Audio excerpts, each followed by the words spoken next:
সমস্ত সাধুগুরু বৈষ্ণব এবং গীতাপ্রেমী ভক্তদের চরণে প্রণতি জানিয়ে তাদের চরণধুলির আশীর্বাদ নিয়ে শুরু করছি আজকের গীতাপাঠ।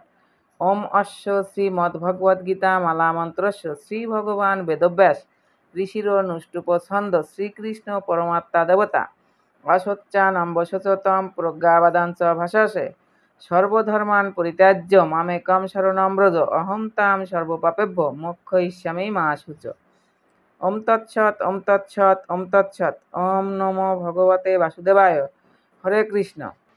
অষ্টাদশ অধ্যায় মোক্ষযোগ। শ্লোক 56। সর্বকর্মাণ্যপি সদা কুর্বাণো মদ ব্যাপাশ্রয় মদ প্রসাদাৎ অবাপ্নোতি শাশ্বতম পদম অব্যয়ম।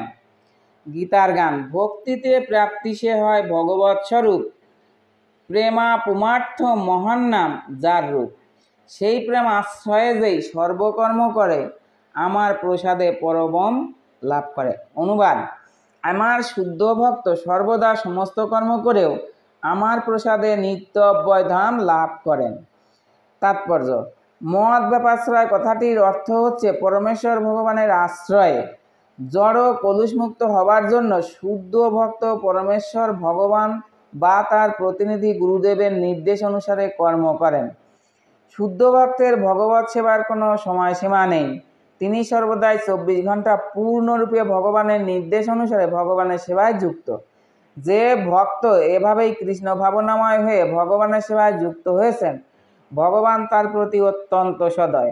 সমস্ত বাধা বিপত্তি সত্ত্বেও পরিণামে তিনি ভগবত ধামে বা কৃষ্ণ লোকে অধিষ্ঠিত হন। তার ভগবত ধাম প্রাপ্তি সম্বন্ধে কোনো সন্দেহ নেই। সেই পরম ধামে কোনো পরিবর্তন নেই। সেখানে সবকিছুই নিত্য, অবিনশ্বর ও পূর্ণ জ্ঞানময়। শ্লোক 57। চেতসা সর্বকর্মাণি ময়ি সংন্যস্য মৎপর বুদ্ধিযোগম উপাশ্রিত মচ্চিত্ত সততম ভব। গীতার গান। সেই প্রেমাশ্রয়ে হও মচ্চিত্ত সতত, আমার লাগিয়া সর্ব কার্যে হরত। সেই বুদ্ধি যোগ নাম আমার আশ্রয়, যাহার প্রভাবে কার্য সর্বসিদ্ধি হয়। অনুবাদ। তুমি বুদ্ধির দ্বারা সমস্ত কর্ম আমাতে অর্পণ করে মত পরায়ণ হয়ে বুদ্ধিযোগের আশ্রয় গ্রহণপূর্বক সর্বদাই মতগত চিত্ত হও। তাৎপর্য। কৃষ্ণ ভাবনাময় হয়ে কেউ যখন কর্ম করেন তখন তিনি নিজেকে সমস্ত জগতের প্রভু বলে মনে করে কাজ করেন না। তিনি কাজ করেন সর্বতোভাবে পরমেশ্বর ভগবানের দ্বারা পরিচালিত তার একান্ত অনুগত দাস রূপে। দাসের কোনো ব্যক্তি স্বাতন্ত্র থাকে না। তিনি কাজ করেন কেবল তার প্রভুর আদেশ অনুসারে। পরম প্রভু দাস রূপে যিনি কর্ম করছেন তার লাভ অথবা ক্ষতির প্রতি কোনো রকম আসক্তি থাকে না। তিনি কেবল তার প্রভুর আদেশ অনুসারে বিশ্বস্ত ভৃত্যের মতো তার কর্তব্য করে চলেন। এখন কেউ তর্ক করতে পারেন যে শ্রীকৃষ্ণের ব্যক্তিগত তত্ত্বাবধানে অর্জুন কর্ম করছিলেন, কিন্তু এখন শ্রীকৃষ্ণ এখানে নেই, তখন কিভাবে কর্ম করা উচিত? কেউ যদি এই গ্রন্থে বর্ণিত শ্রীকৃষ্ণের নির্দেশ অনুসারে অথবা শ্রীকৃষ্ণের প্রতিনিধির নির্দেশ অনুসারে কর্ম করে, তাহলে তার ফল একই। এই শ্লোকে মৎপর সংস্কৃত শব্দটি অত্যন্ত গুরুত্বপূর্ণ। এর মাধ্যমে বোঝা যাচ্ছে যে শ্রীকৃষ্ণের সন্তুষ্টি বিধানের জন্য ভক্তিযুক্ত ভগবৎ সেবা ছাড়া জীবনের আর কোনো উদ্দেশ্য নেই এবং এভাবেই কর্ম করার সময় একমাত্র শ্রীকৃষ্ণের চিন্তা করা উচিত। এই বিশেষ কাজটি করবার জন্য শ্রীকৃষ্ণ আমাকে নিযুক্ত করেছেন। এভাবেই কাজ করলে স্বাভাবিকভাবে শ্রীকৃষ্ণের কথা মনে হবে। এটি হচ্ছে যথার্থ কৃষ্ণ ভাবনা। এখানে আমাদের মনে রাখা উচিত যে খামখেয়ালির বশে যা ইচ্ছা তাই করে ফলটি শ্রীকৃষ্ণকে অর্পণ করা উচিত নয়। সেই ধরনের কাজকর্ম কৃষ্ণ ভাবনাময় ভক্তিযুক্ত ভগবৎ সেবা নয়। শ্রীকৃষ্ণের নির্দেশ অনুসারে কর্ম করা উচিত। এটি একটি অত্যন্ত গুরুত্বপূর্ণ বিষয়। শ্রীকৃষ্ণের সেই নির্দেশ গুরু পরম্পর্যে সদ্গুরুর মাধ্যমে পাওয়া যায়। তাই গুরুর আদেশ পালন করাটাই জীবনের মুখ্য কর্তব্য বলে গ্রহণ করা উচিত। কেউ যদি সদ্গুরুর আশ্রয় প্রাপ্ত হন এবং তার নির্দেশ অনুসারে কর্ম করে চলেন, তাহলে কৃষ্ণ ভাবনাময় ভক্ত জীবনে তার সিদ্ধি অনিবার্য। শ্লোক 58। মচ্চিত্ত সর্বদুর্গানি মৎ প্রসাদাৎ তরিষ্যসি অথচেত্তম অহংকারান্ন স্রস্যসি বিনক্ষসি। গীতার গান মচ্চিত্ত যেই সে তরে আমার প্রসাদে, সর্বদুঃখ সংসারে দুঃখ বা বিষাদে। আমার সে উপদেশ দেবা নাহি মানে, অহংকারে মত্ত হয়ে বিনাশে আপনে।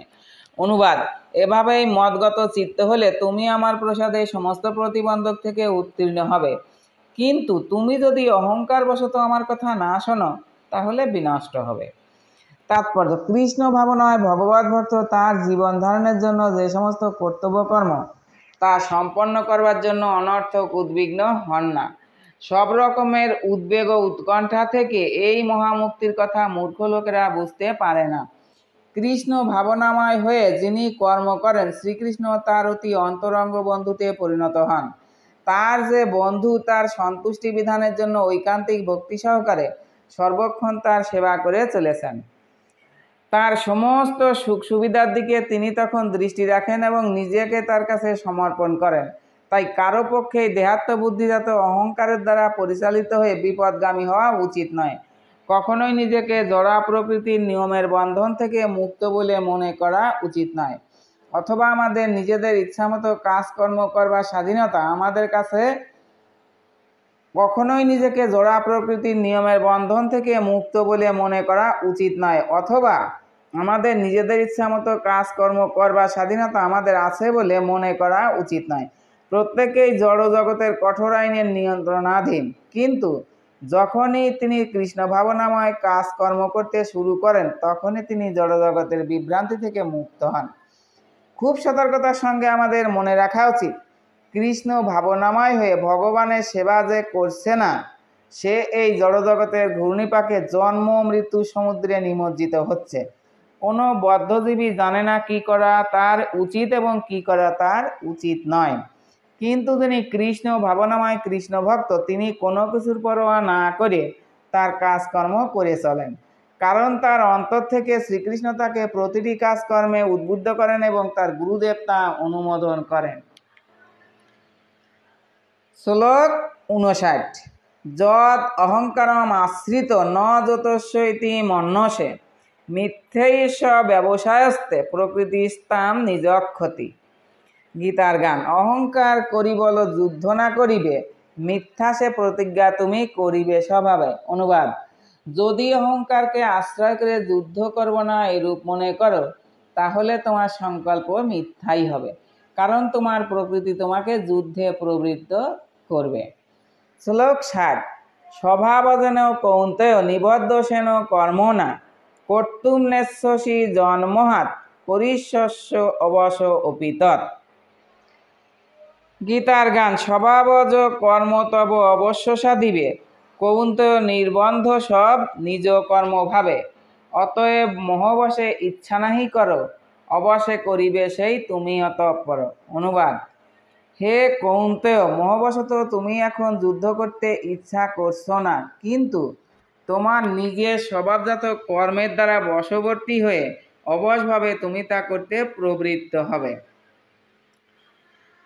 তাৎপর্য: পরমেশ্বর ভগবানের নির্দেশ অনুসারে কেউ যদি কর্ম করতে রাজি না হয় তাহলে সে প্রকৃতির যে গুণে অবস্থিত সেই গুণ অনুসারে কর্ম করতে বাধ্য হয়। প্রত্যেকেই প্রকৃতির গুণের বিশেষ সংমিশ্রণের দ্বারা প্রভাবিত এবং সেভাবেই কাজ করছে, কিন্তু যে স্বেচ্ছায় পরমেশ্বর ভগবানের নির্দেশ অনুসারে নিজেকে নিযুক্ত করে সে মহিমান্বিত হয়।